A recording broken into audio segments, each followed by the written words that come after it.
축복합니다.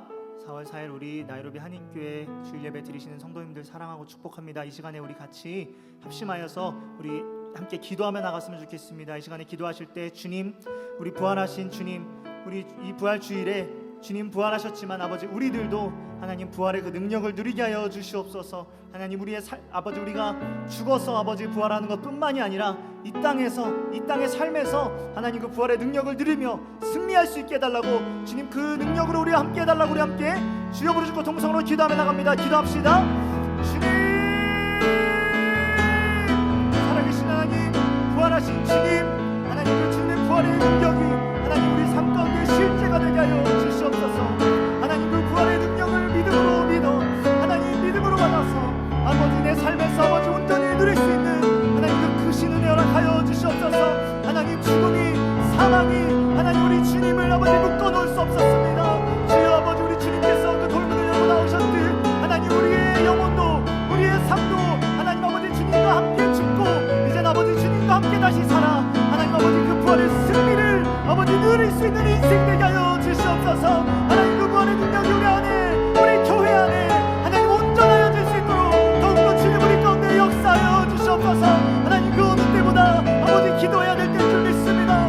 하나님 주님의 능력으로 우리들 아버지 돌파할 수 있게 하여 주시고 승리할 수 있는 하나님 그 놀라운 은혜로 함께하여 주시옵소서. 주님 우리 교회를 인도하여 주시고 우리 각자의 삶들이 하나님 앞에서 아버지 주님 아버지의 어둠의 영들을 향하여서 대적하며 아버지 승리하며 나갈 수 있도록 주님 우리 삶의 돌파가 일어날 수 있도록 주님 은혜로 역사하여 주시옵소서. 하나님께서 아버지 충만하여 주시옵소서. 주여 우리의 기도를 들으시는 하나님 아버지 주여 아버지 우리 주님의 능력으로 아버지 우리의 영혼도 하나님 주저앉아 있지 아니하고 하나님 눈물만 흘리지 아니하고 주여 이 아버지 이제 일어나 승리를 선포하며 주님 앞에 아버지 영광을 돌리며 나아갈 수 있도록 하나님 은혜 부어 주시옵소서. 주여 역사하여 주시옵소서. 우리 시간에 한 번 더 기도하실 때 아버지 우리 예배를 위해서 함께 기도하면 되겠습니다. 주님 이 예배 가운데 주님의 성령을 놀랍도록 부어 주시옵소서. 하나님 우리 각자 예배하는 그 자리 그곳이 어디든 간에 주의 성령으로 함께하여 주셔서 아버지 한 영으로 우리 예배할 수 있게 은혜 부어 주옵시고 주님의 말씀에 우리 각자의 심령 가운데 떨어져 아버지 열매 맺을 수 있는 예배 되게 해달라고 우리 주여 부르짖고 동성으로 기도하며 나갑니다. 기도합시다. 주여 하나님 아버지 예배 가운데 우리 각자 처소에서 드리는 이 예배 가운데 주님 은혜를 놀랍게 부어 주시옵소서. 성령으로 이 예배를 주관하여 주시옵소서. 주님 아버지 우리 주님께서 일하실 것을 믿습니다. 하나님 이 시간에 찬양하며 또한 회개하며 말씀을 들으며 주님 앞에 나아가오니 주님의 지성소로 우리 나아갈 때 하나님의 놀라운 임재가 우리 각자의 심령 가운데 충만하게 임하시는 그 예배를 하여 주시옵소서. 그래야 아버지 우리 부활하신 주님의 그 능력이 하나님 깨달아지고 하나님 그 깨달은 것으로 말미암아 아버지 우리가 살아갈 수 있는 그 예배가 되게 주님 아버지 역사하여 주시옵소서. 하나님 말씀을 전하실 때 아버지 목사님을 또한 아버지 성령으로 붙들어 주옵시고 아버지 주께서 전하시는 말씀만 우리에게 대언되어질 수 있도록 주여 역사하여 주시옵소서. 주님 아버지 우리가 말씀을 들을 때에도 하나님 아버지 우리의 마음을 정돈케 하여 주옵시고 우리의 마음을 주님께 활짝 열고 주님 우리의 영혼으로 아버지 주님의 말씀을 들을 수 있도록 하나님 역사하시고 주관하여 주시옵소서. 하나님 모든 어둠의 세력들은 주 예수 그리스도의 이름 앞에 그 이름의 능력 앞에 아버지 떨며 떠나가게 하시고 오직 살아계신 주님만 아버지 예배를 다스리시는 그 놀라운 은혜 우리 경험하게 하여 주시옵소서. 주님을 찬양합니다. 주님을 경배합니다. 주님 홀로 영광을 받아 주시옵소서. 합당한 영광을 주님 받아 주시옵소서. 살아계신 부활하신 주님 이 시간 부활하신 주님께 우리 예배하며 주님께 영광을 돌리며 나아갑니다. 하나님 우리가 주님을 죽은 것처럼 믿지 않게 하시고 부활하셔서 살아계신 영원히 살아계신 우리 주님을 믿음으로 바라보며 하나님 그 믿음의 부활의 신앙으로 우리 살아갈 수 있도록 은혜 부어 주시옵소서. 이 시간 예배 가운데 임재하시고 역사하실 주님을 기대합니다.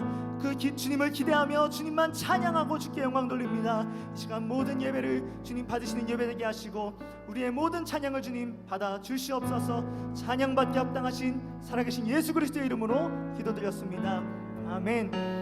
우리 이 시간에 다 같이 자리에서 일어나셔서 우리 임내 찬양하심으로 주님을 초청하시면서 주님 앞에 나아갑시다. 찬양합시다.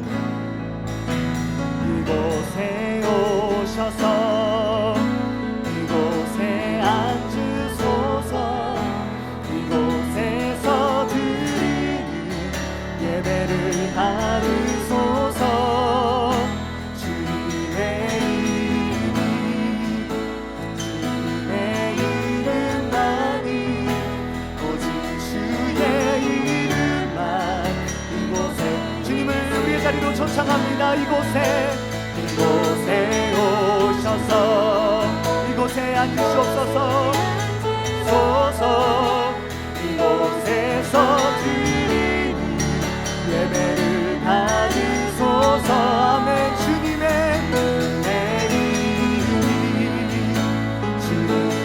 이름만이 오직 주의 이름만 이곳에 있음. 부활하신 주님의 이름이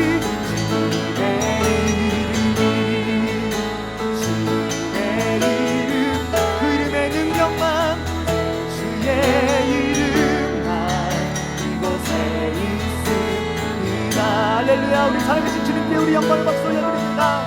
아멘. 우리 다같이 자리에 앉으셔서 함께 부활하신 주님을 함께 찬양하며 나갑시다. 영광의 주님 찬양하세. 모든 영광 능력 찬송 예수님께. 우리 주님께 박수하시면서 영광의 주님 찬양하세. 주의 백성 모두 함께 찬양하세. 두 손을 높이 들고 주 이름 찬양. 영광 모두 주 예수님께. 영광의 주님 찬양하세. 죽으시고 부활하신 만왕의 왕. 우리 한 번 더 주님께 영광의 주님 찬양하세. 영광의 찬양하세. 모든 영광 능력 찬송 예수님께. 영광의 주님 찬양하세. 주의 백성 모두 함께 찬양하세. 두 손을 높이 들고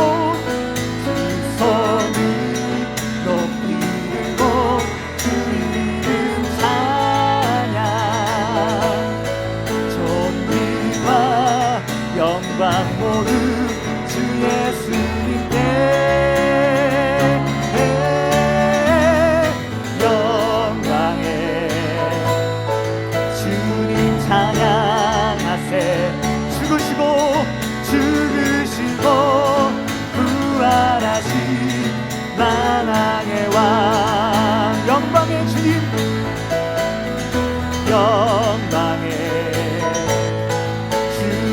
찬양하세. 죽으시고 부활하신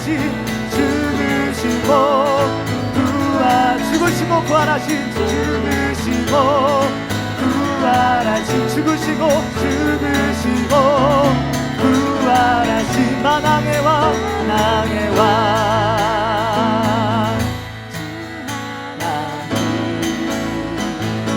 독생자 예수 날 위하여 오시던데. 내 모든 죄 다 사시고 죽음에서 부활하신 나의 구세주. 할렐루야. 살아계신 주. 아멘. 나의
올려드립니다. 할렐루야.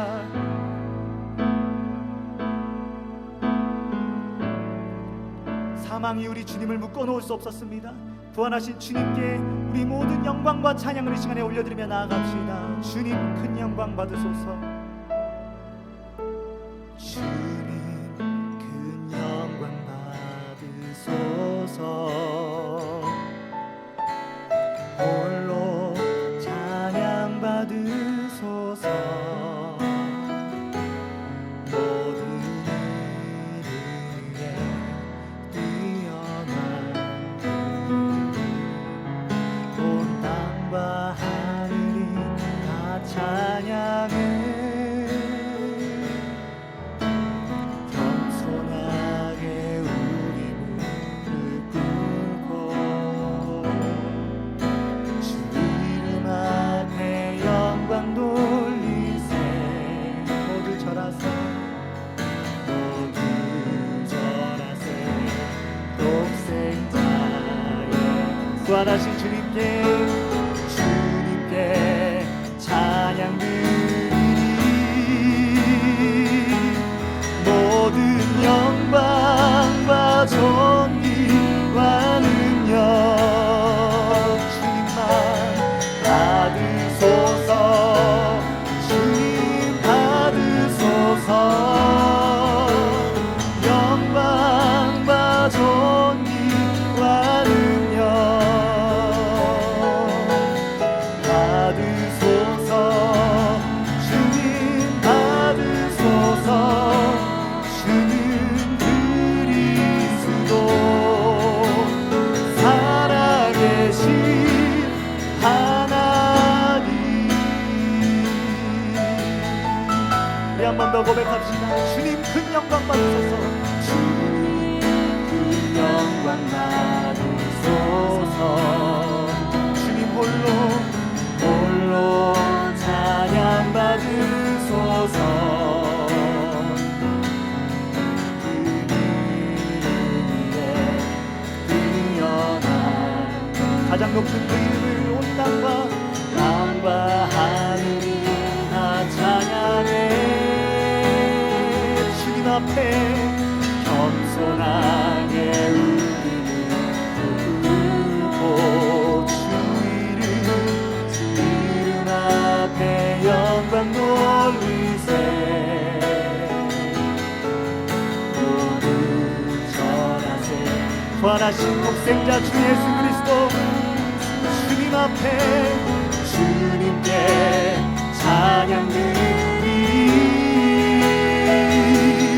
모든 영광과 존귀와 능력 주 예수 그리스도 받으소서.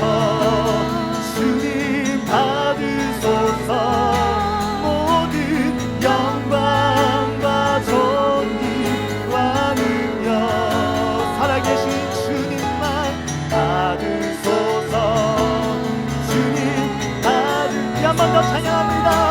모든 영광과 존귀와 능력 주님만 받으소서. 주님 받으소서. 영광과 존귀와 능력 받으소서. 주님 우리 함께 선포합니다.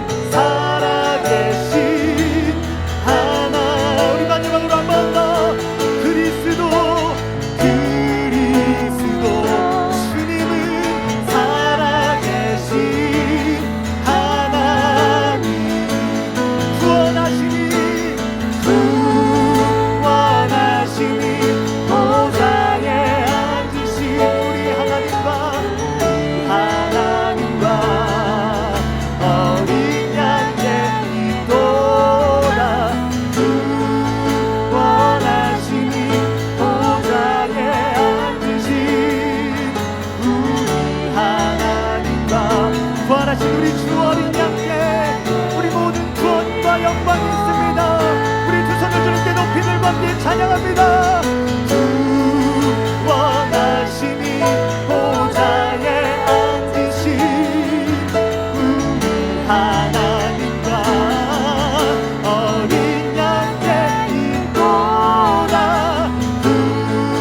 원하시니 보좌에 앉으신 우리 하나님과 어린 양께 있노라. 우리 시간에 기도하실 때 주님 나의 영혼 구원하여 주시고 주님의 부활의 능력을 이 땅에서 누리며 살아가게 하여 주시옵소서. 우리 함께 주여 부르고 동성으로 기도하며 나갑니다. 기도합시다. 주님 어린 양의 있노라. 오 살아계신 하나님 아버지, 주님의 그 부활의 능력이 하나님 아버지 내가 죽어 부활하는 것뿐만이 아니라 하나님 이 땅에서 승리하며 하나님 그 부활의 능력을 누릴 수 있도록 주님 은혜를 부어주시옵소서. 살아계신 주님, 하나님 어둠이 사망이 아버지 결코 우리 주님을 묶어놓을 수 없습니다. 가장 높은 이름 주 예수 그리스도, 모든 것 위에 계신 영광의 주님, 그 주님이 나의 하나님 되시오니 주여 그 이름의 권세로 우리에게 역사하여 주시옵소서.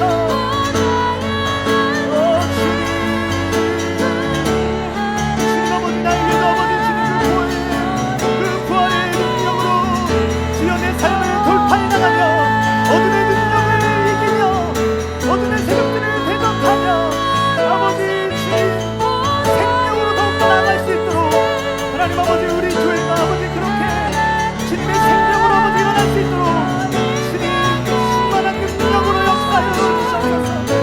주님의 부활의 권능으로 우리 가운데 찾아와 주시고 못다한 선과 옆구리에 난 장작을 우리에게 보여주셔서 비록 우리가 여러모로 갇혀있고 움직일 수 없는 상황 중에도 부활의 주님을 만나 마음의 평강을 이 어두움의 시간을 이겨낼 수 있는 생명의 능력을 얻어서 결국 돌파해내게 하시고 하나님 우리로 하여금 부르셨던 그 길을 걸어가는 거룩한 자녀들 될 수 있도록 우리를 붙들어 주시옵소서.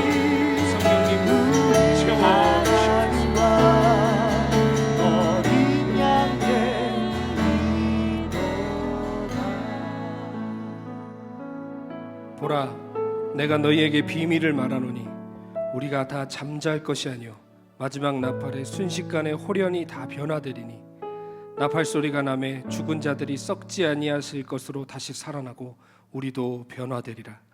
이 썩을 것이 반드시 썩지 아니할 것을 입겠고 이 죽을 것이 죽지 아니함을 입으리로다. 이 썩을 것이 썩지 아니함을 입고 이 죽은 것이 죽지 아니함을 입을 때에는 사망을 삼키고 이기리라고 기록된 말씀이 이루어지리라. 사망아, 너의 승리가 어디 있느냐? 사망아, 내가 쏘는 것이 어디 있느냐? 사망이 쏘는 것은 죄요, 죄의 권능은 율법이라. 우리 주 예수 그리스도로 말미암아 우리에게 승리를 주시는 하나님께 감사하노니 그러므로 내 사랑하는 형제들아, 견실하며 흔들리지 말고 항상 주의 일에 더욱 힘쓰는 자들이 되라. 이는 너희 수고가 주 안에서 헛되지 않은 줄 알미라. 아멘. 살아계신 하나님, 오늘 우리가 이 부활의 아침을 맞이하여 살아계신 주님의 이름을 찬양하며 경배하게 하신 은혜를 감사드립니다. 무덤이 주님을 가두어 놓을 수 없었고 죽음이 주님을 묶어둘 수 없었습니다. 하나님께서 그 아들을 부활의 능력으로 일으켜 세우셔서 잠자는 자들의 첫 열매가 되게 하시고 사망의 권세를 깨뜨리시고 우리에게 생명 주심을 감사드립니다. 하나님, 오늘 이 아침 비록 우리는 코로나의 무서운 찬바람 속에 락다운이 되어서 주님의 전에 나오지 못하는 어려운 상황 중에 있지만 아버지, 주님의 부활의 생명은 우리의 심령과 삶에 더욱더 넘쳐서 우리로 하여금 이 어두움의 시간을 능히 이기게 하실 줄로 믿습니다. 부활을 믿지 못하고 다락방에 숨어 숨죽여 두려워하던 제자들에게 부활하신 주님 나타나셔서 너희에게 평강이 있을지어다 말씀하실 때 제자들 안에 있던 두려움과 의심이 사라졌던 것처럼 오늘 이 시대의 어두움 속에 우리 안에 찾아온 근심과 염려들이 부활하신 주님의 음성을 들을 때 다 떠나가게 하여 주시고 하나님의 거룩한 평강과 은혜를 힘입어 부활의 증인으로 살아가는 이 아침 이 예배 되게 하여 주시옵소서. 오늘 주님께서 예비하신 은혜가 있는 줄 믿사오니 오늘 주의 성도들 전심으로 그 은혜를 기대하게 하시고 마음으로 사모하게 하셔서 비록 우리가 주의 전이 아니지만 지금 주 앞에 영상 예배를 틀고 무릎 꿇은 그 자리가 주의 성전이 되게 하사 하늘의 신령한 기름 부음이 그 자리에 임할 수 있도록 주여 역사하여 주시옵소서. 부활의 주님을 다시 만나 증인으로 일어나 이 세대 가운데 예수님 증거하며 살아가는 참된 주의 자녀들로 일어서게 하여 주옵소서. 하나님, 여전히 우리는 무덤에 들어가 있는 것 같은 절망과 어려움의 시간들 살고 있습니다. 육신의 질병이 여전한 영혼, 경제적 문제로 삶이 무너진 영혼, 자녀의 문제로 끝없이 고통하며 기도하는 영혼, 각양각색의 문제로 오늘도 주 앞에 무릎 꿇었습니다. 그러나 부활의 주님이 그 절망의 무덤을 뚫고 일어나 소망으로 우리에게 전해주셨듯이 하나님, 우리 육신의 질병이 예수의 이름으로 다 치유되게 하여 주시고 우리 심령에 있는 근심과 염려가 떠나가게 하여 주시고 우리의 자녀들의 문제, 경제의 문제, 삶의 모든 영역들의 문제가 풀어지고 열리는 은혜가 오늘 이 제단에서 예배드리는 영혼들의 삶에 시작되게 하여 주시옵소서.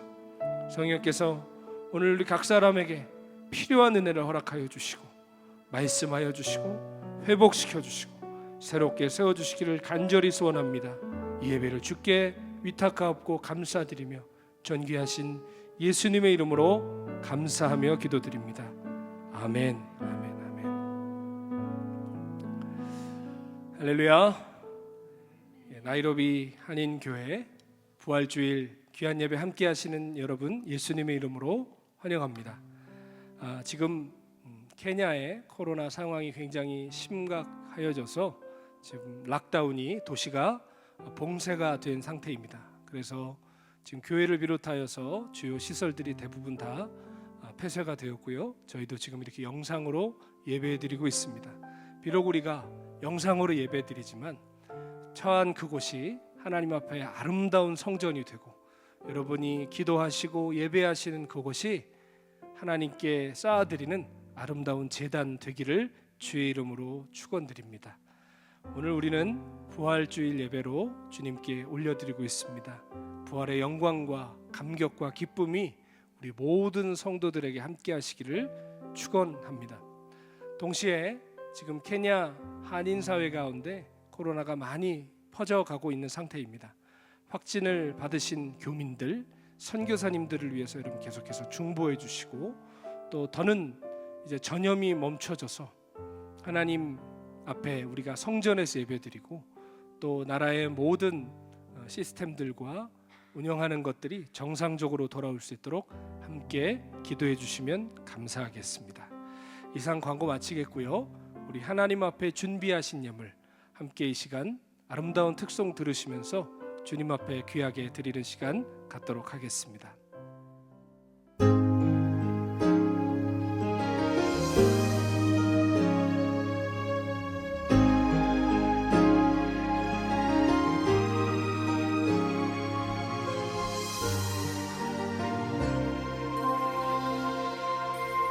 아무리 힘겨워도 가야 할 이 길 때론 너무 멀어 보여 힘을 잃고 낙심하여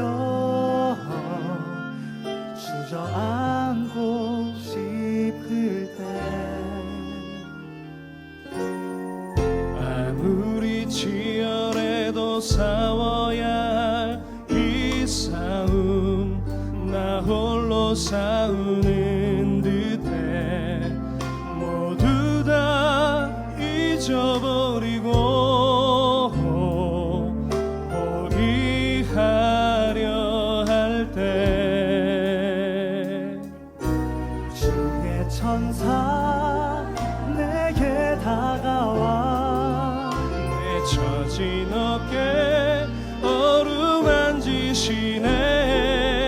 피곤한 무릎 일으켜 세우고 독수리같이 다시 날아오르게 새 힘 주시네. 기뻐하라 고난 더할수록 기뻐하라 싸움 치열할수록 넘치는 내 주님의 위로 인해 기뻐하라 기뻐하라.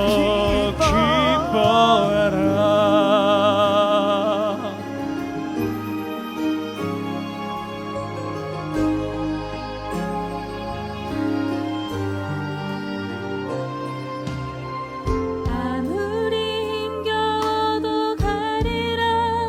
주님 이미 걸어가셨으니 오직 주만 바라보며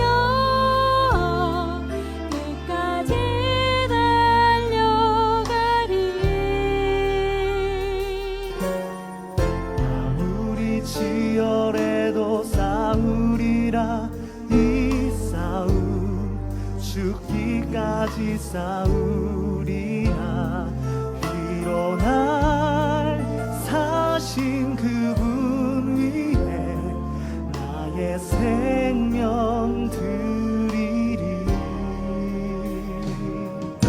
선한 싸움 다 마치는 날 나 친히 주를 만나 뵈리라. 얼굴과 얼굴 마주하는 그날 주께서 내게 칭찬하시리라. 영원한 상 주시리. 기뻐하라 눈물과 인내로 기뻐하라. 우린 복음의 씨앗 넘치도록 거두게 하시리라. 기뻐하라 기뻐하라. 기뻐하라 고난 더할수록 기뻐하라. 싸움 치열할수록 기뻐하라. 눈물과 인내로 기뻐하라. 우린 복음의 씨앗 넘치도록 거두게 하시리라.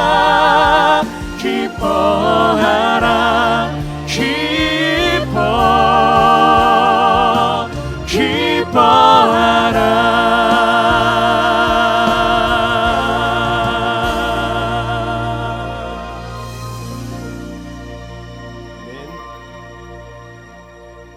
네, 우리 하나님께 영광의 박수 올리겠습니다. 우리 귀한 특송 감사드립니다.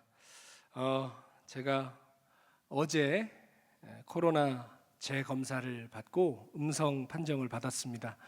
네, 저희 찬양하시는 찬양사역자 간사님 부부와 함께 아직 음성 판정 받기 전에 서로 이제 문자를 주고받다가 부활절 전에 음성 판정이 되면 꼭 이 찬양을 같이 특송을 하자 이야기를 했습니다. 근데 또 어제 감사하게 부활절을 하루 앞두고 제가 이렇게 또 음성 판정을 받게 돼서 또 하나님 앞과 또 우리 사역자들과 약속한 대로 이렇게 귀한 특송을 함께 부르게 되었습니다. 찬양 가사 그대로 우리 주님 가신 길 끝까지 우리 함께 부활의 능력으로 달려갈 수 있는 나이로비 한인교회 귀한 성도 여러분 되시기를, 또 인터넷 성도 여러분 되시기를 예수님의 이름으로 축원드립니다. 우리 하나님 말씀 함께 보겠습니다. 하나님 말씀은 신약성경 고린도전서 15장 1절부터 20절까지 말씀입니다. 신약성경 282쪽에 있는 고린도전서 15장 1절부터 20절까지 말씀입니다. 제가 읽도록 하겠습니다. 형제들아, 내가 너희에게 전한 복음을 너희에게 알게 하노니 이는 너희가 받은 것이요 또 그 가운데 선 것이라. 너희가 만일 내가 전한 그 말을 굳게 지키고 헛되이 믿지 아니하면 그로 말미암아 구원을 받으리라. 내가 받은 것을 먼저 너희에게 전하였노니 이는 성경대로 그리스도께서 우리 죄를 위하여 죽으시고 장사 지낸 바 되셨다가 성경대로 사흘 만에 다시 살아나사 게바에게 보이시고 후에 12 제자에게와 그 후에 500여 형제에게 일시에 보이셨나니 그 중에 지금까지 대다수는 살아있고 어떤 사람은 잠들었으며 그 후에 야고보에게 보이셨으며 그 후에 모든 사도에게와 맨 나중에 만삭되지 못하여 난 자 같은 내게도 보이셨느니라. 나는 사도 중에 가장 작은 자라. 나는 하나님의 교회를 박해하였으므로 사도라 칭함받기를 감당하지 못할지 아니라. 그러나 내가 나 된 것은 하나님의 은혜로 된 것이니 내게 주신 그 은혜가 헛되지 아니하여 내가 모든 사도보다 더 많이 수고하였으나 내가 한 것이 아니요 오직 나와 함께 하신 하나님의 은혜로라. 그러므로 나나 그들이나 이같이 전파하매 너희도 이같이 믿었느니라. 그리스도께서 죽은 자 가운데서 다시 살아나셨다 전파되었거늘 너희 중에서 어떤 사람들은 어찌하여 죽은 자 가운데서 부활이 없다 하느냐. 만일 죽은 자의 부활이 없으면 그리스도도 다시 살아나지 못하셨으리라. 그리스도께서 만일 다시 살아나지 못하셨으면 우리가 전파하는 것도 헛것이요 또 너희 믿음도 헛것이며 또 우리가 하나님의 거짓 증인으로 발견되리니 우리가 하나님이 그리스도를 다시 살리셨다고 증언하였습니다. 만일 죽은 자가 다시 살아나는 일이 없으면 하나님이 그리스도를 다시 살리지 아니하셨으리라. 만일 죽은 자가 다시 살아난 일이 없으면 그리스도도 다시 살아나신 일이 없었을 터이요 그리스도께서 다시 살아나신 일이 없으면 너희의 믿음도 헛되고 너희가 여전히 죄 가운데 있을 것이요 또한 그리스도 안에서 잠자는 자도 망하였으리니 만일 그리스도 안에서 우리가 바라는 것이 다만 이 세상의 삶뿐이면 모든 사랑 가운데 우리가 더욱 불쌍한 자이리라. 그러나 이제 그리스도께서 죽은 자 가운데서 다시 살아나사 잠자는 자들의 첫 열매가 되셨도다. 아멘. 아멘. 네, 오늘 부활주일 귀한 예배 가장 믿을 만한 증거 부활이라는 제목으로 하나님의 은혜 함께 나누겠습니다. 요즘 중국이 참 치졸한 문화 공정을 펼치고 있습니다. 한복부터 시작해서 김치까지 다 자기네 거라고 합니다. 물론 그냥 표면적으로만 보면 뭐 그거 같다 그러나 싶지만 전통 문화라는 것은 단순히 먹고 입는 것 이상의 의미를 가지고 있습니다. 전통 문화에는 우리의 역사가 담겨 있고 그 역사에는 우리의 정체성을 담고 있죠. 또 저 동해에 떠 있는 작은 섬 독도를 왜 우리가 그토록 수호하려고 합니까? 거기에는 우리의 역사와 함께 주권의 문제까지도 담겨 있기 때문입니다. 그냥 지정학적으로 보면 작은 섬 하나에 불과하지만 우리가 그 독도를 포기하면 단순히 지리적, 경제적 가치를 포기하는 것을 넘어 우리가 가진 대한민국의 주권을 타협하게 되는 것이기 때문입니다. 중국과 일본이 하는 행동을 보십시오. 너무나 명백한 사실이죠. 독도는 우리 땅입니다. 한복도 우리의 전통 의복이고 김치도 전통적인 우리 음식입니다. 이러한 너무나 명백한 사실인데 그것을 자꾸만 논란거리로 만듭니다. 여러분 왜 자꾸 논란거리로 만들려고 할까요? 사실이라면, 팩트라면 논쟁의 여지가 없습니다. 그런데 이 사실을 논란거리로 자꾸 만들어내면 거기에서 이제 논쟁이 일어나기 시작합니다. 논쟁이 일어나기 시작하면 국제 여론이 갈라집니다. 그리고 그 틈에서 자기들이 원하는 것을 얻어갈 수 있는 가능성이 열리기 때문에 자꾸만 사실임에도 불구하고 사실이 아닌 것처럼 논란거리로 만들려고 하는 것입니다. 그래서 우리는 절대로 옷 하나도 음식 하나도 작은 땅덩어리 하나도 타협하려고 하지 않는 것이죠. 기독교 신앙에도 너무나 명명백백한 사실이지만 역사 속에서 끝없이 공격받고 논란거리가 되는 사건이 하나 있습니다. 그것이 무엇일까요? 바로 부활입니다. 여러분 생각해 보십시오. 예수라는 인물이 이 땅에 태어나고 살다가 십자가에 죽었다는 것은 논란의 여지가 없는 사건입니다. 사람이 태어나고 살다가 죽는 것은 누구에게나 있는 사실이기 때문이죠. 심지어는 예수님의 탄생과 생애와 죽음은 중학교 도덕책에도 나오는 내용입니다. 그러나 그 중학교 도덕책이 언급하지 않는 사실이 하나 있는데 그것은 부활에 대한 이야기입니다. 왜냐하면 예수님이 죽음에서 부활하셨다는 것을 인정하는 순간 상황이 전혀 달라지기 때문이죠. 예수님이 부활하셨다는 것은 이분이 그저 한 시대를 풍미하다가 간 어떤 현자나 도덕 선생이 아니라 그의 제자들이 고백하듯이 정말 하나님의 아들이라는 증거가 되기 때문입니다. 부활을 인정하는 순간 예수님의 모든 삶, 그분의 모든 말씀, 십자가의 죽음, 이 모든 것이 하나님께로부터 온 신령한 것들이 되는 겁니다. 그래서 로마서 1장 3절에서 4절에 보면 그의 아들에 관하여 말하면 육신으로는 다윗의 혈통에서 나셨고 성결의 영으로는 죽은 자들 가운데서 부활하사 능력으로 하나님의 아들로 선포되셨으니 곧 우리 주 예수 그리스도시니라 라고 말씀합니다. 예수님이 어떻게 하나님의 아들로 인정되셨대요? 그분의 말씀이 탁월해서요? 그분의 삶이 남들보다 더 뛰어나서요? 아닙니다. 여러분, 삶이 뛰어나고요, 가르침이 특별한 건 다른 종교에도 있습니다. 그런데 왜 예수님이 하나님의 아들로 인정되시고 왜 예수님의 말씀이 하나님의 말씀으로 인정이 되고 왜 예수님의 이 땅에서의 삶이 하나님의 아들로서의 삶으로 인정됐느냐 이 말입니다. 오늘 로마서가 얘기하듯이 그분이 부활하심으로 말미암아 그것이 증거되었다는 것입니다. 즉 부활이 모든 것을 결정하는 키가 된다는 것이죠. 부활이 없으면 예수님의 탄생도 삶도 가르침도 죽으심도 아무 의미가 없는 것이 되는 겁니다. 그러나 우리가 부활을 믿는 순간 예수님의 모든 행적은, 그분의 모든 말씀은 우리의 삶의 전부가 될 만한 진리가 되는 줄로 믿습니다. 그래서 사탄이 기독교 진리 중에 가장 집요하게 공격하며 무력화시키려 하는 것이 바로 부활입니다. 부활이 무너지면 모든 진리가 도미노처럼 무너질 것을 알기 때문에 사탄은 부활을 자꾸만 논란거리로 만듭니다. 그래서 우리의 신앙을 흔들려고 하는 것이죠. 여러분, 예수님 부활 당시에도요, 대제사장들과 장로들이 어떻게 예수님의 부활을 논란거리로 만들었죠? 마태복음 28장 12절로 15절에 보면 군인들에게 돈을 주고 제자들이 예수님의 시체를 훔쳐갔다라는 소문을 퍼뜨리라고 이야기를 합니다. 그들이 장로들과 함께 모여 의논하고 군인들에게 돈을 많이 주며 이르되 너희는 말하기를 그의 제자들이 밤에 와서 우리가 잘 때에 그를 도둑질하여 갔다 하라. 만일 이 말이 총독에게 들리면 우리가 권하여 너희로 근심하지 않게 하리라 하니 군인들이 돈을 받고 가르친 대로 하였으니 이 말이 오늘까지 유대인 가운데 두루 퍼지니라. 제자들이 예수님의 시체를 훔쳐가 놓고는 부활했다고 거짓말하고 있는 것이다 라고 소문을 퍼뜨리라 이 말이에요.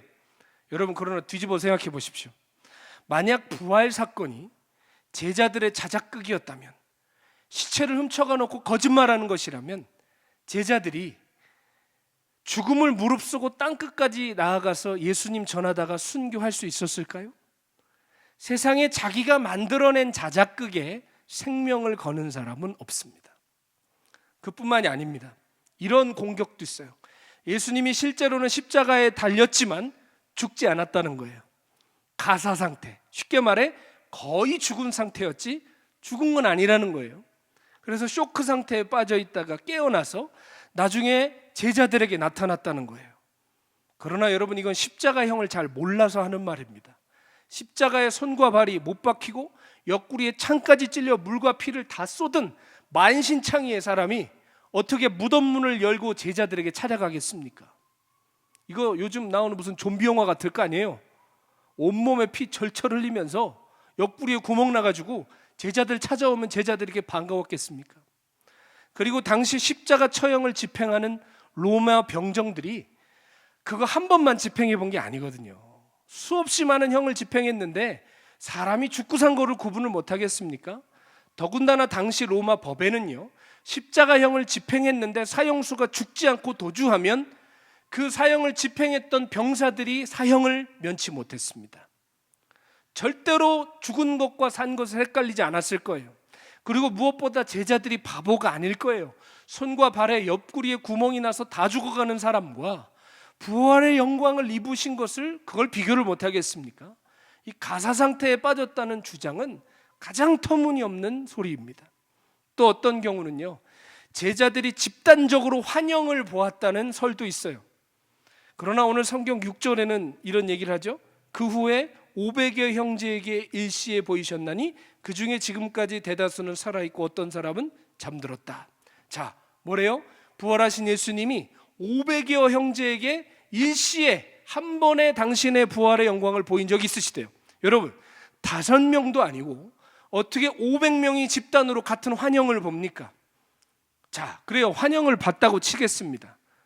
여러분, 그러면 시간이 지나서 500여 명 중에 누군가는 정신 차리고 양심 선언해야 되지 않겠습니까?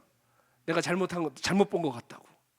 혹은 500여 명 중에 몇 명은 순교하고 땅끝까지 가는 게 아니라 제 갈 길 갔어야 되는 거 아닙니까? 만약에 환영이라면. 그리고 가장 분명한 것은요, 만약에 제자들이 집단적으로 환영을 본 것뿐이고 예수님이 부활하지 않은 것이라면 무덤에는 예수님 시체가 그대로 있었을 거 아니에요. 그러면 제자들이 부활했다고 헛소리하고 다니면 그 시체 꺼내서 보여주면 되잖아요, 유대인들이. 그러나 성경은 분명히 무덤은 비어 있었다라고 얘기합니다. 여러분, 이뿐만이 아니라 정말 많은 부활에 대한 공격이 많아요. 사탄은 부활을 무너뜨리기 위해서 역사 속에 수없이 많은 논란거리들을 만들어냈습니다. 그러나 여러분, 어떠한 논란거리도 어떠한 공격도 단 한 번에 잠재울 수 있는 가장 큰 증거가 우리에게 하나 있습니다. 그것이 무엇인지 아십니까?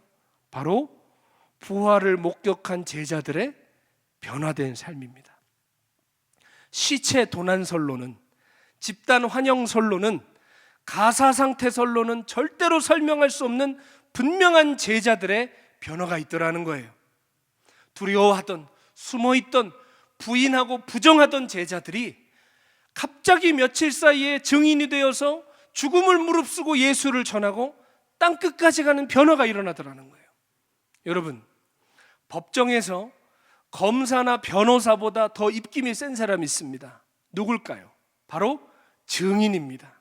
검사, 변호사가 아무리 말을 잘하고 대단한 자료들을 갖고 와서 조리 있게 설명을 해도 증인의 한마디, 내가 봤습니다, 내가 들었습니다 하면 재판은 얼마든지 뒤집어질 수 있는 것입니다. 제자들은 부활의 증인들이었어요. 그들은 부활을 보았고 실제로 그 부활하신 주님을 위해 생명을 거는 사도들이 되었습니다. 오늘 우리가 읽은 말씀의 사도 바울은 고린도 교회를 향해서 부활에 대해서 변증합니다. 그런데 여러분, 부활을요, 조리 있게 설명하려 하기보다 먼저 부활의 증인들을 하나하나 나열합니다. 부활하시고 누구에게 찾아가시고 누가 부활의 주님을 만났고 누가 증인이고, 먼저 증인들을 나열한단 말이에요. 왜 그럴까요? 부활의 가장 큰 증거는 설명이 아니라 증인이기 때문입니다. 1절부터 3절 말씀에 보면요, 형제들아, 내가 너희에게 전한 복음을 너희에게 알게 하노니 이는 너희가 받은 것이요 또 그 가운데 선 것이라. 너희가 만일 내가 전한 그 말을 굳게 지키고 헛되이 믿지 아니하였으면 그로 말미암아 구원을 받으리라. 내가 받은 것을 먼저 너희에게 전하였노니 라고 시작을 합니다. 여러분, 너희가 처음에 들었던 복음을 내용 그대로 믿고 그 말씀 위에 굳게 서면 구원을 받을 거래요. 왜 갑자기 이 이야기를 먼저 시작할까요? 고린도 교회 안에 부활을 믿지 않는 사람들이 생겨나기 시작했기 때문입니다. 그래서 바울은 내가 너에게 처음 전했던 그 부활의 복음 그대로 믿고 그 위에 서 있는 사람들은 구원을 받을 것이다 라고 운을 떼면서 시작하는 거예요. 바울은 그러면서 부활의 증인들을 소개하기 시작합니다. 그리고 부활의 복음을 한 번 더 설명하면서 부활은 실제다 라고 분명하게 못을 박는 오늘 그 말씀입니다. 3절에 예수 그리스도께서 우리를 위하여 성경대로 죽으시고, 4절에 성경대로 사흘 만에 다시 살아나시고, 5절에 제일 먼저 누구에게 보이셔요? 게바, 수제자였던 베드로에게 부활의 몸을 보이시고 후에 12 제자에게 모습을 보이시고 6절에 500의 형제에게 일시에 보이셨는데 그 중에 일부는 죽었지만 대부분이 지금 살아있다 이 말이에요. 대부분이 살아서 지금도 주 예수님의 부활의 증인으로 살고 있다는 거예요. 7절에 그 후에 야고보에도 보이셨다고 그러는데 이 야고보가 누구냐면 예수님 동생 야고보입니다. 예수님 동생 야고보가 예수님 살아계실 때 어떻게 했죠? 쉽게 말하면 우리 형 미쳤다고, 우리 형 귀신 들렸다고 하면서 예수님 사역하신 현장에 다른 형제들이랑 찾으러 가서 예수님 집으로 끌고 가려고 했던 것이 동생 야고보였습니다. 그런데 이 동생 야고보에게 부활의 영광을 보여주시고 또 그 후에 모든 사도들에게도 그 영광을 나타내시고 마지막으로 누구에게요? 핍박자였던 만삭에 나지 못한 나 같은 사람에게도 그 부활의 영광을 나타내셨다는 거예요. 여러분, 수많은 사도들이 주님을 만났습니다. 그리고 사도 바울도 주님을 만났습니다. 그래서 11절에 뭐라고 그러죠? 그러므로 나나 그들이나 이같이 전파함에 너희도 이같이 믿었느니라. 그게 무슨 말이냐면 베드로부터 시작해서 12제자, 500여 형제, 예수님의 동생 야고보, 수없이 많은 부활의 증인들이 있고 나도 부활의 증인이다. 그들도 부활을 전하고 있고 나도 부활을 전하고 있다는 거예요. 그리고 너희가 처음 복음을 들을 때부터 이 부활의 복음을 들었고 너희가 그 위에 서 있다는 거예요. 여러분, 만약 예수님의 제자라는 사람들이 각각 다른 증언을 하면 이건 신빙성이 없는 것인데 모두 한결같이 예수님의 부활을 증언하고 있다는 거예요. 사도 바울조차도 고린도 성도들에게 자신이 만났던 부활을 지금 전하고 있다는 것이에요. 자, 그렇게 처음부터 너희가 부활의 소식을 들었다는 거예요. 그런데 12절에 뭐라고 얘기합니까? 그리스도께서 죽은 자 가운데서 다시 살아나셨다 전파되었거늘 너희 중에 어떤 사람들은 어찌하여 죽은 자 가운데서 부활이 없다 하느냐. 부활이 없다 하는 사람들이 부활의 복음을 듣고 그 위에 교회가 세워졌는데 시간이 지나면서 부활이 없다 하는 사람들이 생겨나더라는 것입니다. 왜 이런 일이 생겼느냐? 당시 고린도는 전 세계 로마의 식민지 중에 5손가락 안에 드는 대도시였습니다.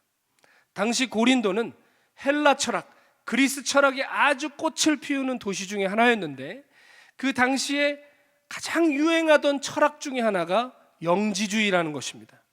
영지주의라는 이 철학이 당시 기독교에 미친 영향이 무엇이냐면 이원론적 해석이에요. 이원론적 해석이 뭐냐? 쉽게 말해 영과 육을 철저하게 분리하여 영은 선한 것이고 육은 악한 것이다라고 전제하는 것이에요. 얼핏 들으면 그럴싸한 이야기인데 이게 왜 문제가 되냐면 이 해석을 그대로 따라가면 기독교 진리가 다 뒤틀어집니다. 영지주의를 따라가면 어떻게 되느냐? 첫째, 예수님의 성육신을 부인하게 돼요. 헬라 영지주의 사상에 의하면 육신은 부정하고 더러운 것이기 때문에 예수님이 육신을 입고 이 땅에 오신 것이 아니다라고 얘기합니다. 이 땅에 오신 예수님 그럼 뭐냐? 가현, 쉽게 말해 환영이라는 거예요. 예수님이 이 땅에 사시면서 사람들을 만나시고 고난당하시고 십자가에 죽으신 것도 영적인 사건이었지 실제적 사건이 아니었다라고 해석을 하는 것입니다. 실제로 이런 이단이 초기 기독교 시대에 있었습니다. 그래서 요한 1서에 보면 사도 요한도 뭐라고 얘기합니까? 예수께서 이 땅에 육체로 오신 것을 부인하는 자마다 적그리스도다 라고 얘기합니다. 이 말씀을 왜 했냐? 당시에 초대교회 안에 이런 영지주의적 사상들이 퍼지기 시작했기 때문입니다. 사랑하는 성도 여러분, 예수님은 이 땅에 육신을 입은 사람의 아들로 하나님이셨지만 완전한 사람으로 오신 줄로 믿습니다. 그리고 둘째, 오늘 우리가 말씀에서 보았듯이 영지주의 사상은 육체의 부활을 부정합니다. 왜냐하면 육은 더러운 것이기 때문에 폐기되는 것이지 절대로 예수께서 육체로 부활하지 않으신다. 육체의 부활이라는 것은 없다라고 이들은 믿었습니다. 그래서 오늘 고린도 교회 안에 이런 헬라 철학의 영향을 받은 무리들이 활동하면서 부활이 없다는 독버섯을 사람들에게 퍼뜨리고 있었던 것입니다. 그래서 그들을 향해 오늘 사도 바울은 강력한 경고를 하는 것이에요. 또한 14장 19절까지의 말씀을 통해 바울은 부활신앙이 얼마나 중요한지 설명하고 있습니다. 그리스도께서 만일 다시 살아나지 못하셨으면 우리가 전파하는 것도 헛것이요 또 너희 믿음도 헛것이며 또 우리가 하나님의 거짓 증인으로 발견되리니 우리가 하나님이 그리스도를 다시 살리셨다고 증언하였습니다. 만일 죽은 자가 다시 살아나는 일이 없으면 하나님이 그리스도를 다시 살리지 아니하셨으리라. 만일 죽은 자가 다시 살아나는 일이 없으면 그리스도도 다시 살아나신 일이 없었을 터이요 그리스도께서 다시 살아나신 일이 없으면 너희의 믿음도 헛되고 너희가 여전히 죄 가운데 있을 것이요 또한 그리스도 안에서 잠자는 자도 망하였으리니 만일 그리스도 안에서 우리가 바라는 것이 다만 이 세상의 삶뿐이면 모든 사람 가운데 우리가 더욱 불쌍한 자이리라. 아멘. 부활이 없다면 우리의 신앙이 다 헛것이 된다는 거예요. 복음도 헛것이고 우리의 믿음도 헛것이고 여전히 우리는 죄 가운데 있고 예수 믿다가 먼저 죽은 성도들도 망한 것이고 더욱이 지금 예수 믿으면서 온갖 희생과 수고 속에 살아가는 우리도 세상에서 가장 불쌍한 사람이 된다는 것입니다. 여러분, 만약 부활이 없는 것이라면, 최후의 심판이 없고 다가오는 하나님 나라가 없는 것이라면, 오늘 다른 것은 다 차치하고 나서라도 오늘 우리가 주께 드리는 헌신과 주님 앞에 드리는 희생과 주님 앞에 뿌리는 희생과 양보와 자기 부인은 아무 의미가 없는 것입니다. 우리는 세상에서 가장 불행하고 불쌍한 사람이 되는 것입니다. 그러나 20절에 뭐라고 사도 바울은 쐐기를 박습니까? 그러나 이제 그리스도께서 죽은 자 가운데서 다시 살아나사 잠자는 자들의 첫 열매가 되셨도다. 아멘. 우리가 드린 어떤 희생도 어떠한 눈물도 어떠한 자기 부인도 헛되지 않습니다. 왜냐? 우리 주님 부활하셨기 때문입니다. 그리고 우리도 주와 함께 부활할 것이기 때문입니다. 계속해서 말씀드리다시피 부활의 복음이 타협되고 부정되면 우리 신앙이 다 무너집니다. 여러분께 여쭙겠습니다. 부활은 실제입니까? 아니면 의미와 상징입니까? 부활은 실제입니다. 부활은 의미와 상징만 남아있는 철학이나 관념이 아니라 실제로 있었던 사건입니다. 사랑하는 여러분, 예수님은 죽은 자 가운데서 다시 살아나셨습니다. 제자들은 의미와 상징에 목숨을 건 것이 아니에요. 실제로 죽은 자 가운데 다시 살아나신 부활하신 예수님을 만나고 거기에 자신의 삶을 기꺼이 드렸던 것입니다. 그래서 예수님의 증인들은 부활에 대해서 설명하려고 하지 않았습니다. 예수님이 부활하셨다, 우리가 이 일의 증인이다라고 증언했습니다. 여러분 생각해 보십시오. 부활을 어떻게 설명합니까? 과학적으로 의학적으로 죽은 자가 어떻게 다시 살아나겠습니까? 이것은 인간의 상식으로는 설명이 불가한 일입니다. 제자들도 마찬가지였어요. 제자들도 부활을 믿지 않았어요. 왜냐하면 당시 유대인들은 부활은 믿었는데 부활을 어떻게 믿었느냐? 마지막 심판날에 일시적으로 단번에 일어나는 현상이라고 생각했어요. 그렇기 때문에 예수님의 죽음을 보면서 다 끝났다고 생각했던 것이에요. 그분이 부활하실 것이라고는 상상도 하지 못했습니다. 그래서 예수님이 돌아가시기 전에 수없이 부활에 대해서 말씀하셨죠. 내가 죽었다가 다시 살아날 것이다. 내가 십자가에 죽을 것이지만 다시 살아날 것이다. 갈릴리에서 너희를 만날 것이다. 부활해서 어디서 만나자고까지 얘기하셨습니다. 그러나 제자들은 귓등으로도 듣지 않았습니다. 왜요? 잘못된 부활관을 갖고 있었기 때문입니다. 그러니까 예수님이 죽으실 때 낙심했습니다. 모두 다 도망갔습니다. 모두 다 두려움 중에 숨어 있었습니다. 부활을 믿지 않았기 때문에요. 그런데 그런 그들에게 부활하신 예수님이 찾아오신 것입니다. 그들은 충격을 받았습니다. 아, 이분이 정말 약속하신 메시아구나. 말씀대로 다시 살아나셨구나. 정말 하나님의 아들이시구나. 그들은 그날로 부활의 증인이 되었습니다. 죽음을 두려워하지 않고 땅 끝까지 나아가는 주님의 증인으로 준비되기 시작했습니다. 예전에 제가 어릴 때 살던 고향 마을에 월남전쟁에 참전하셨던 어른들이 몇 분 계셨습니다. 그분들의 동일한 특징이 하나 있었는데 술을 굉장히 많이 드시고 또 정신 상태가 조금 좋지 않으셨었습니다. 저희 아버지가 그러시더군요. 그분의 옛날을 회상하시면서 저 형님이 원래 저런 분이 아니었다. 똑똑한 분이었는데, 정신이 맑은 분이었는데 월남전에 갔다 오시더니 충격을 받고 저렇게 됐다 라고 어릴 때 저희 아버지가 저에게 해주셨던 이야기가 생각납니다. 누구도 그분이 월남에서 어떤 일을 겪었는지 직접 보지 못했습니다. 그러나 갑자기 그렇게 바뀌어서 돌아온 그분의 삶을 보면 분명히 어떤 충격적인 일이 있었구나라는 것을 우리가 알게 되죠. 마찬가지입니다. 예수님 버리고 도망치고 부인하던 제자들이, 두려움에 숨어서 꼼짝도 못하던 사람들이 어떻게 며칠 사이에 불 가운데도 뛰어들어가고 물 가운데로 들어가는 예수의 증인이 되느냐, 이 말입니다. 이것을 설명할 수 있는 방법은 단 하나밖에 없습니다. 예수님이 부활하셨고 이들이 부활하신 주님을 만났기 때문입니다. 그뿐만이 아니에요.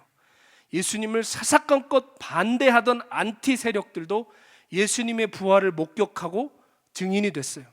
여러분, 우리가 어떤 사람의 인격과 됨됨이를 살펴볼 때 그 사람을 따르는 팬들이 얼마나 되느냐 보는 건 의미가 없습니다. 하나만 보면 됩니다. 그를 미워하던 사람도 어느 날 그를 존경하기 시작하는가, 그를 반대하던 사람도 그의 인품을 존경하는가 보면 됩니다. 그럼 그 사람 진짜 괜찮은 사람입니다. 왜요? 안티들까지도 돌이키는 인격을 가진 사람이기 때문에. 성경에도요, 예수님 안티가 많았습니다. 아주 특별한 두 사람이 하나 있는데, 한 사람은 사울이라는 청년이었고 한 사람은 예수님의 친동생 야고보였습니다. 사울은 예수 믿는 사람 다 잡아 죽이겠다고 혈안이 되어서 돌아다니던 핍박자였습니다. 예수님 동생 야고보는 아까 말씀드렸다시피 예수님 사역하고 계신데 거기까지 찾아와서 우리 형 미쳤다고, 우리 형 귀신 들렸다고 동네방네 소문을 내며 예수님을 집으로 데려가라고 찾으러 다니던 사람이었습니다. 그런데 이 두 사람 다 어떻게 되죠? 예수 그리스도의 종이 됩니다. 핍박자 사울은 바울이 되어서 당시 지중해 세계 전체를 돌아다니며 예수를 중고하고 죽기까지 주님의 증인으로 살아갑니다. 냉소적인 회의론자였던 야고보는 부활의 주님을 만나고 미친 형, 귀신 들린 형인 줄 알았는데 그분이 하나님의 아들이심을 깨닫고 주님의 증인이 됩니다. 여러분, 야고보서는 예수님 제자 야고보가 쓴 게 아니라 예수님 동생 야고보가 쓴 겁니다. 예수님 동생 야고보가 야고보서 1장 1절에 뭐라고 고백하죠? 예수의 동생 나 야고보는 이렇게 얘기하지 않습니다. 예수 그리스도의 종 나 야고보는 이렇게 고백합니다. 그렇게 예수님을 반대하던 핍박자요 회의론자가 그렇게 변할 수 있는 이유가 무엇입니까? 부활을 목격했기 때문입니다. 부활이 철학이고 관념이면 이런 변화가 일어날 수 있었을까요? 도덕과 윤리가 우리를 땅끝까지 증인되게 할 수 있을까요? 의미와 상징이 반대자들을 제자로 변화시킬 수 있을까요? 절대 그럴 수 없습니다. 이러한 기적이 있을 수 있는 것은 단 하나, 부활은 사실이라는 것입니다. 예수님 참으로 부활하셨고 그들 모두가 부활을 목격하였기 때문에 그들이 변화되어 주님의 증인이 될 수 있었던 것입니다. 사랑하는 성도 여러분, 부활은 실제입니다. 부활은 가장 믿을 만한 증거입니다. 부활은 우리가 생명을 걸어도 아깝지 아니할 가장 완전한 진리인 것입니다. 19세기의 위대한 선교사 중 하나였던 C.T. 스터드는 만약 예수 그리스도께서 정말 하나님의 아들이시고 그분이 날 위해 죽으신 것이 사실이라면 내가 그분께 드리는 어떠한 희생도 아깝다고 할 수 없다라고 말했습니다. 그렇습니다, 여러분. 정말 그것이 사실이라면 우리가 그분께 드리는 어떤 희생과 수고도 아깝다고 할 수 없어요.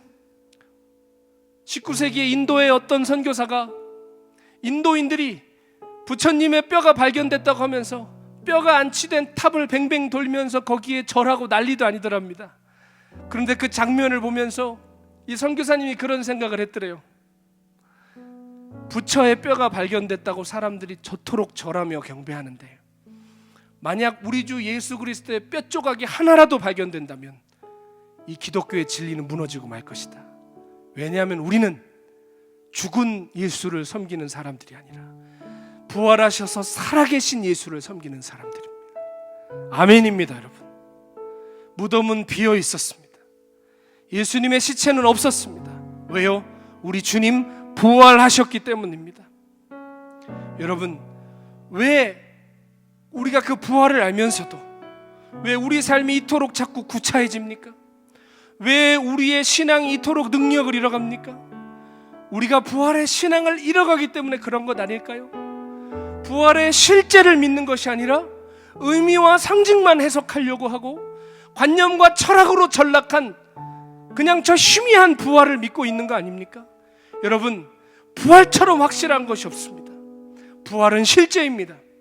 부활을 믿는 자는 변화된 제자들처럼 무덤에 갇혀있고 다락방에 숨어있는 제자들이 증인으로 일어났던 것처럼 우리의 삶의 무덤에서, 우리의 삶의 다락방에서 부활을 목격하고 믿는 증인들은 일어나 주님을 위해 살게 될 줄로 믿습니다.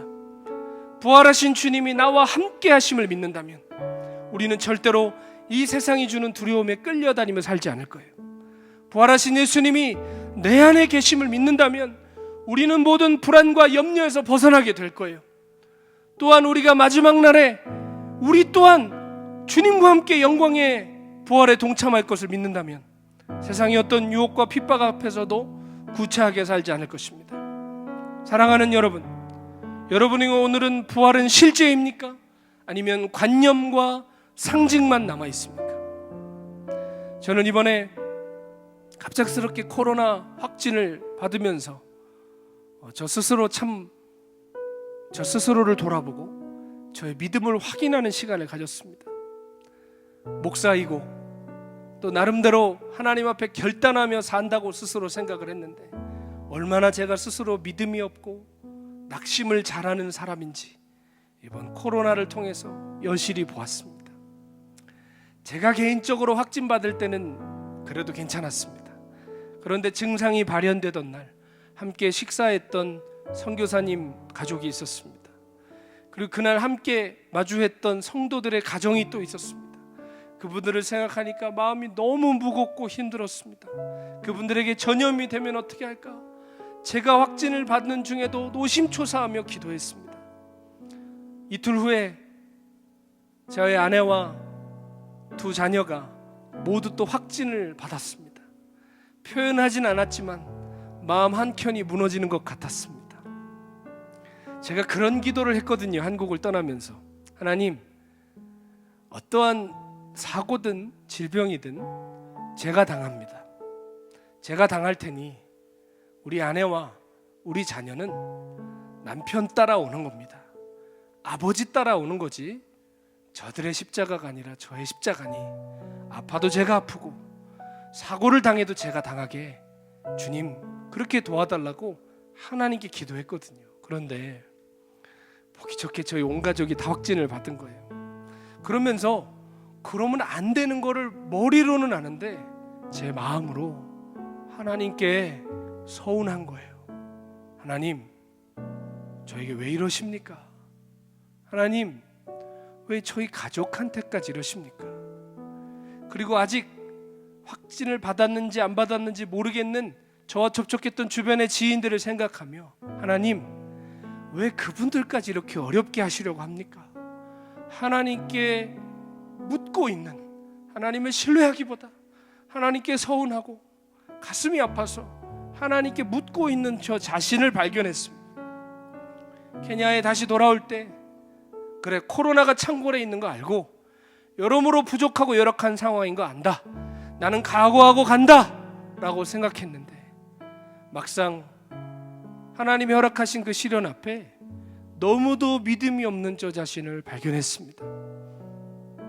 심지어는요, 제가 목사인데도 하나님 지금 나와 정말 함께 계신가? 내가 정말 바른 선택을 하고 있는 것은 맞는 것인가? 별 생각이 다 들더라고요. 그래서 주님 앞에 몸부림쳤어요. 하나님, 내 마음이 흔들린다고 믿음을 달라고, 하나님을 신뢰할 수 있게 해달라고. 제가 코로나로 투병하는 중에도 하나님 앞에 뒹굴면서 그렇게 간절한 기도를 올려드렸습니다. 실은 코로나로 몸이 힘든 것보다 마음이 더 힘들었어요. 그런데 사랑하는 여러분, 주님께서 제게 저의 믿음 없는 저를 보게 하시고 회개하게 하시더라고요. 첫째 했던 회개는 무엇이냐? 하나님, 저희 가족 주님의 것인데 제 것이라고 생각하고 하나님과 흥정했습니다. 하나님, 우리는 저뿐만이 아니라 우리 가정, 제 아내, 제 자녀 다 주님의 것이니 주님의 뜻대로 하십시오. 주님 손에 있습니다. 주님, 제가 제 것이라고 여기며 하나님과 흥정했습니다 하면서 회개하게 하셨습니다. 또한 둘째로, 내가 참 완악했구나, 하나님 앞에 딱딱한 심령으로 살았구나 라는 것을 깨닫게 하시면서, 마침 제가 출애굽기를 읽고 있었는데 바로 왕이 얼마나 강팍해요. 하나님께서 여러 가지 재앙으로 때리시는데도 회개하지 않잖아요. 그러다가 하나하나 재앙이 계속되면서 마지막 장자 재앙 때 그가 주님 앞에 꺾이었던 것처럼, 하나님, 바로처럼 강팍하고 메마른 제 심령에 회개의 영을 부어달라고 간절하게 주님 앞에 침상에서 기도할 수 있는 은혜를 주셨습니다. 여러분, 근데 놀라운 게요, 하나님 앞에 저 자신을 깨뜨려 회개하기 시작하니까 제 마음에 믿음이 찾아오기 시작하더라고요. 제 편에서 끝나니까, 제 편에서 바닥나니까 하나님이 시작하시더라고요. 하나님께서 제게 믿음을 주시는데, 여러분, 오늘 우리가 부활하신 주님을 만났던 증인들의 목록을 사도 바울이 쭉 이야기했는데 한번 여러분 대답해 보십시오. 이들이 부활의 주님을 찾아가셨습니까? 아니면 부활의 주님이 이들을 찾아오셨습니까? 이들은 믿음이 없던 사람들이었어요. 두려워서 도망갔던 사람, 저주하고 부인했던 사람, 숨어있던 사람, 예수 핍박하던 사람, 냉정한 회의론자, 모두 다 이런 사람들이었어요. 근데 부활하신 주님이 숨어있는 다락방까지 들어가셔서 평강이 있을지어다 말씀하시고, 갈릴리 바다까지 도망간 베드로에게 찾아가셔서 내가 나를 사랑하느냐 말씀하시고, 그리스도인 잡아 죽이겠다고 혈기등등하여 달려가던 사도 바울에게 찾아가셔서 사울아 사울아 네가 왜 나를 핍박하느냐 말씀하시고, 우리 형 귀신 들렸다고 동네방네 떠들며 다니며 예수님 찾으러 다니던 혈기왕성한 동생 야고보에게 찾아가셔서 부활의 영광을 먼저 보여주시지 않으셨습니까? 내가 그 못자국난 손과 옆구리에 손을 넣어보지 않으면 믿지 않겠다고 얘기하던 당돌한 도마에게도 그 부활의 몸을 보여주시며, 도마야 와서 내 손과 옆구리를 만져보고 믿는 자가 되라. 주님이 믿음을 주시지 않습니까? 제 편에서 끝나고 제 편에서 바닥났던 그 코로나의 병상에서 주님이 제 안에 믿음을 주시기 시작하셨어요. 도마를 생각나게 하시고, 야고보를 생각나게 하시고, 사도 바울을 생각나게 하시면서 부활의 주님이 제 손을 잡아주셨어요. 그래서 제 안에 이런 믿음이 생기더라고요. 그래, 이 길은 알고 가는 길이 아니야, 믿으며 가는 길이지. 보여서 가는 길이 아니야, 믿으며 가는 길이지. 그래, 내 주님 살아계시지. 그래, 우리 주님 부활하셨지. 내 주님 살아계셔서 오늘도 나와 함께 하시고 내 안에 계시고 나의 생명 되시고 이 길 끝에서도 나를 만나주시지. 그래, 부활의 주님 살아계시지. 그것을 생각하는 순간 갑자기 제 안에 있는 모든 두려움과 근심과 서운함과 연약함들이 떠나가기 시작했습니다. 그리고 주님이 일하실 것이 믿어지기 시작했습니다. 그러면서 마치 하나님이 그것을 기다렸다는 듯이 기도했던 모든 사람들이 음성으로 판정이 되고, 또 저의 건강도 급속도로 회복되어 가기 시작하고, 하나님께서 마음의 평안과 담대함을 주셨습니다. 사랑하는 나이로비 한인교회 교우 여러분, 인터넷에서 함께 말씀 들으시는 여러분, 우린 연약하기에 의심할 수 있습니다. 때로는 무너질 수 있고 도망갈 수 있고 두려워할 수 있습니다. 그러나 우리의 믿음이 끝난 그 자리에서 부활의 주님이 우리를 찾아오십니다. 우리에게 찾아오셔서 내가 나를 사랑하느냐 말씀하시고, 왜 나를 핍박하느냐 말씀하시고, 내 손과 옆구리에 손을 넣어보라 말씀하시며 믿는 자가 되라 라고 말씀하시며 우리에게 믿음을 주실 것입니다. 사랑하는 여러분, 부활의 주님 오늘도 살아계십니다. 우리 안에 살아계시고 오늘 우리와 함께 하시고 영원토록 세상 끝날까지 우리와 함께 하시겠다고 약속하셨습니다. 그 부활의 주님을 믿는 자, 세상을 이기는 주의 성도를 될 줄 믿습니다. 우리 시간 함께 찬양하시면서 하나님, 우리의 꺾여진 믿음과 우리의 부도난 소망과 우리의 부끄러운 삶이 부활의 주님을 만나고 그 주님을 믿어들음으로 말미암아 믿음과 소망과 담대함 가운데 일어날 수 있도록 주님, 오늘 그 부활의 영광과 은혜를 나타내 주시옵소서. 함께 우리 부활의 주님을 찬양하며 나가겠습니다. 선포하라, 선포하라,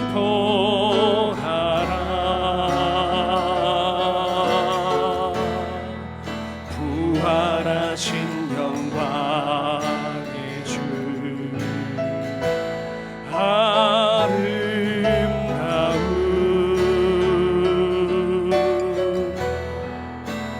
영광의 주를 보라. 보좌에 앉으신 그 어린 양 예수, 다 무릎 꿇고서, 다 무릎 꿇고서 주 경배하리라. 우리 함께 계신 자리에서 선포하라, 부활하신 영광의 주, 부활하신 영광의 주, 하나님과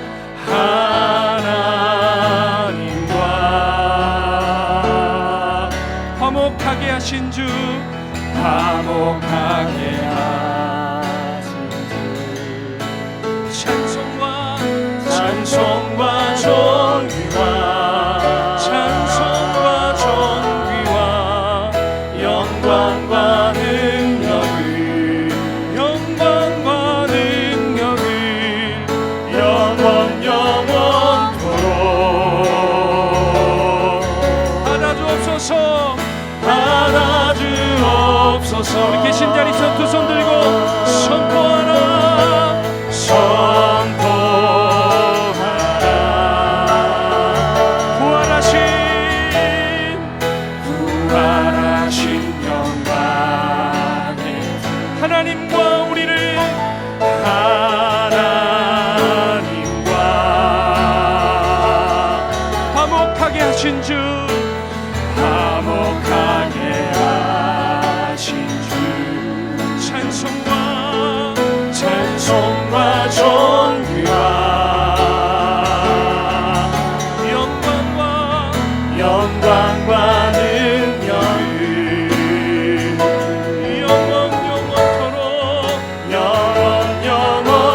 영원토록 받아 주옵소서, 받아 주옵소서.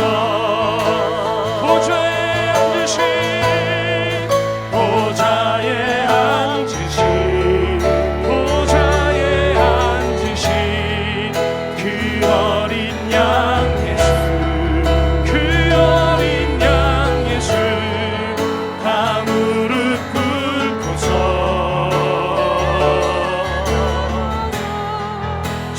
우리 살아계신 주님을 찬양합시다. 살아계신 주,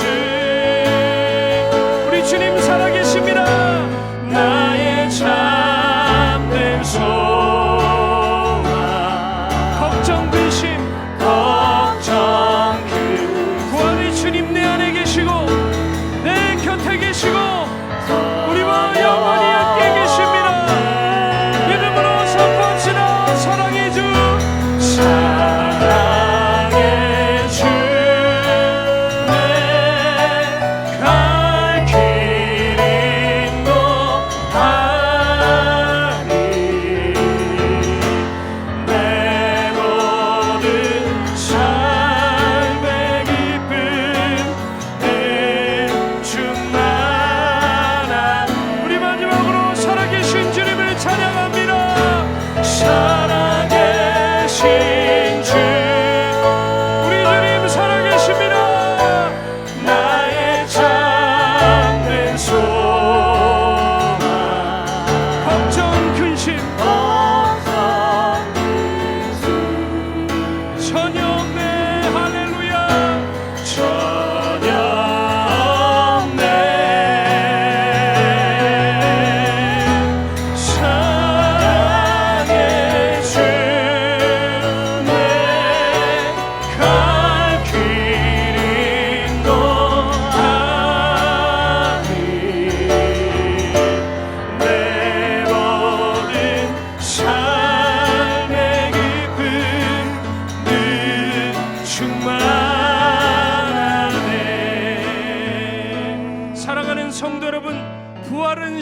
때입니다.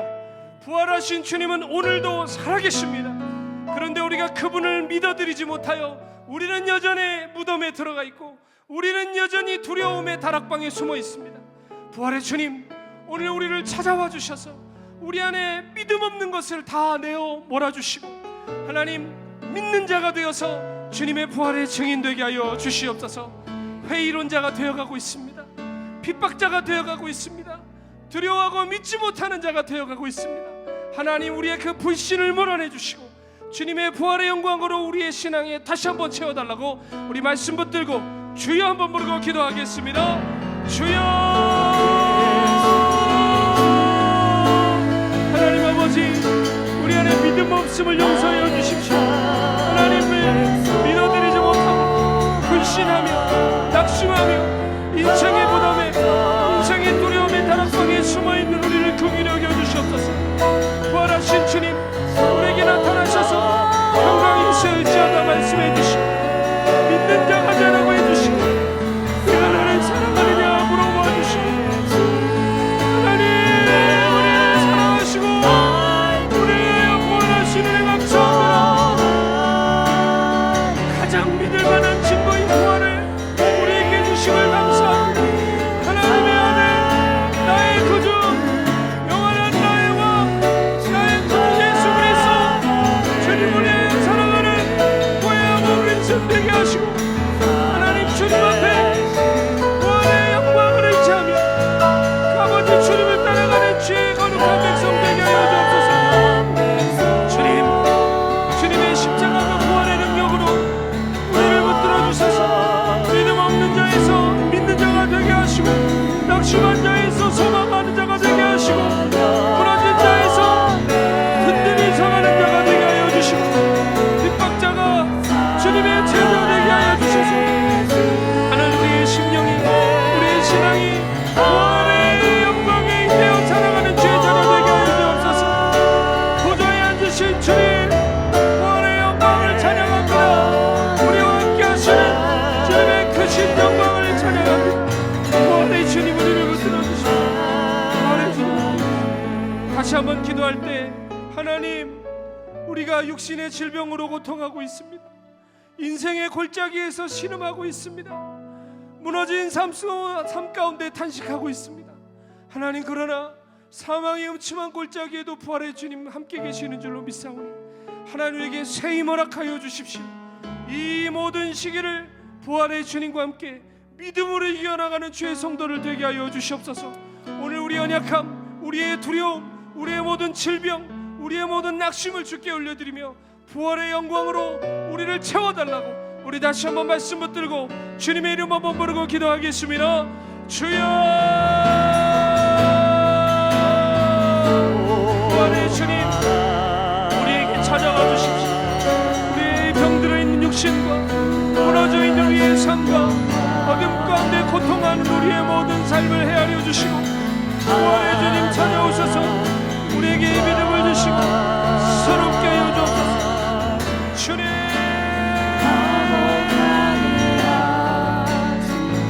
성령님, 우리 안에 우리의 중심을 하시는 우리의 생각을 하시는 우리 형편을 하시는 주님, 부활의 영광이 우리에게 필요합니다. 이 세상을, 이 세대를 부활의 주님과 함께 넉넉히 이겨나가게 하시고 주님 앞에 우리를 온전히 드리는 주의 잔을 낼 수 있도록 도와주시고 성령님 기름 부어주시고 아버지 하나님, 주의 일에 힘써 믿음으로 살아갈 수 있도록 도와주옵소서. 우리에게 승리를 주시고 결국은 이기게 하시고 돌파하게 하시고 믿음 주셔서 이기게 하시고 주님을 의지합니다. 모든 질병 권세, 연약함 예수 이름으로 떠나가게 하여 주시고 하나님의 은혜로 채워주시옵소서. 성령님 의지합니다. 채워주시고 우리를 새롭게 하여 주옵소서. 주님 의지합니다.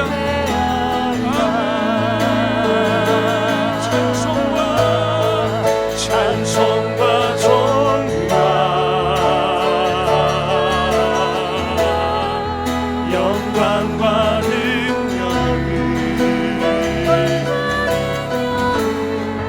영원토록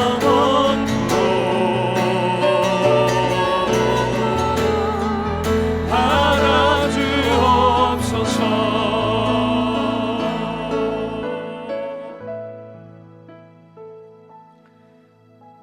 예수 그리스도로 말미암아 우리에게 승리를 주신 하나님께 감사하노니 그러므로 내 사랑하는 형제들아 견실하며 흔들리지 말고 항상 주의 일에 더욱 힘쓰는 자들이 되라.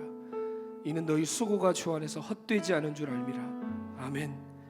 그렇습니다. 주님, 우리 주님 살아계시기에 부활하신 주님 여전히 우리와 함께 하시기에 우리의 모든 수고와 희생과 눈물이 헛되지 않은 줄 압니다. 하나님, 부활의 그 영광, 부활의 그 능력 우리 안에 믿고 의지하며 이 사망과 같은 무덤과 같은 세상에서 승리하는 주의 성도들 되게 하여 주옵소서. 어느샌가 희미해진 부활의 그 신앙, 그 때문에 무너져가고 낙심하고 세상에 빠져가던 우리의 발걸음이 다시 한번 부활의 주님을 만남으로 말미암아 영원한 그 나라를 향하여 달려가는 주의 성도들로 거듭나게 하여 주옵소서. 두려움의 다락방에 찾아오신 주님, 실패의 갈릴리로 찾아가신 주님, 흉흉한 다메섹 도상에 찾아가신 부활의 주님, 오늘 우리의 마음에도 우리의 삶에도 찾아오셔서 우리가 주님의 증인 되게 하옵소서. 주님의 부활의 증인 되게 살게 하여 주시옵소서. 그 부활의 능력으로 우리를 찾아와 주셔서 우리의 삶이 그 부활의 은혜에 잇대어 살게 하여 주시옵소서. 오늘 귀한 예물 주께 드린 손길들 하늘의 신령한 복과 땅의 기름진 복으로 축복하여 주시고 이 어려운 때에 목마르지 아니하는 마르지 아니하는 샘물 같은 하나님의 치우신 은혜로 넉넉히 승리하게 하여 주시옵소서. 형편이 되지 못하여 드리지 못한 손길 동일한 은혜로 채워주셔서 하나님 앞에 아름답게 회복되는 날들 보게 하옵소서. 이제는 부활하셔서 우리의 생명 되신 우리 주 예수 그리스도의 한량없으신 은혜와 그 아들을 죽음에서 일으키셔서 우리에게 가장 믿을 만한 부활이라는 증거를 주신 아버지 하나님의 극진하신 사랑과 오늘도 희미해져가는 부활 신앙을 우리 안에 다시 한번 일깨워 주셔서 주님의 증인 되게 하시는 성령의 내주 교통 역사하심이 오늘 부활의 가장 믿을 만한 증거인 그 부활의 신앙을 가지고 저 세상으로 나아가 다시 한번 증인의 삶을 살기로 소원하는 나이로비 한인교회 모든 성도들 머리위와 이들의 가정과 자녀와 삶의 모든 영역 위에 이제로부터 영원히 함께 하시기를 간절히 축원하옵나이다. 아멘.